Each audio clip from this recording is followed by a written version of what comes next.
Samantala, nakahanda na ang Cambodia sa pagdating ng mga world leaders na dadalo sa 7th East Asia Summit sa Phnom Penh.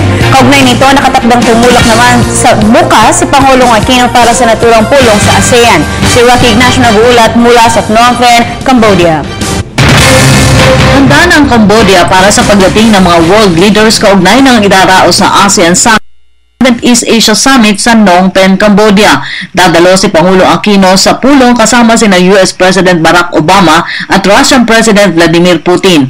Ang taunang pulong ay magiging bahagi na rin ng paglilibot ni Obama sa Asia matapos muling maluklok sa pwesto sa katatapos ng halalan sa Amerika.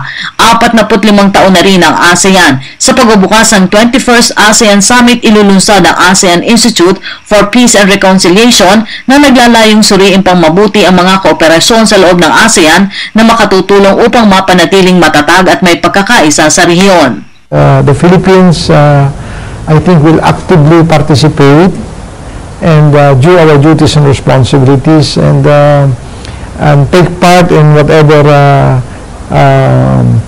endeavor to attain that one ASEAN community by 2015. Sa pagdalo ni Pangulo Aquino sa summit, muling isusulong nito ang pagpapalakas sa maritime security kasama na ang West Philippine Sea at pagtiyak sa karapatan ng migrant workers at proteksyon sa karapatang pantao. Nauna nang sinabi ni spokesperson Raul Hernandez na umaasa ang Pilipinas sa magkakaroon ng positibong resulta ang gaganaping pulong sa usapin ng West Philippine Sea. Inaasahan rin ang pakikiisa ni Pangulong Aquino kasama ang iba pang ASEAN leaders sa pagpapatibay ng Phnom Penh ASEAN Human Rights Declaration. Pati na rin ang pulong sa ASEAN Business Advisory Council para sa usapin ng pagpapatatag ng pamumuhunan sa rehiyon. Samantala, bukod naman sa ASEAN Summit, asahan pa rin niya ang pagpapalakas ng kooperasyon ng Pilipinas at Cambodia. Ito ay sa larangan ng pagsugpo sa transnational crimes at terorismo.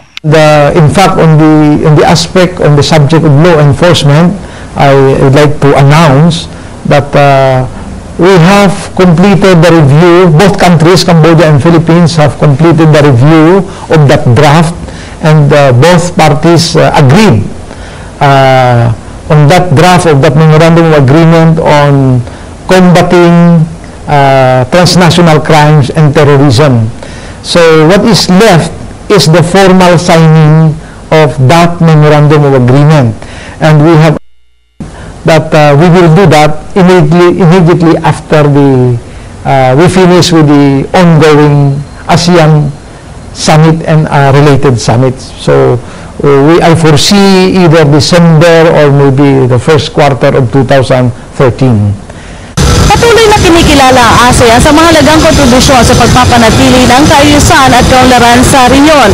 Sa gitna na rin ito sa halos nalalabing 3 taon para matamo ang target na One ASEAN Community sa 2015. Para sa Telebisyon ng Bayan, Rocky Ignacio,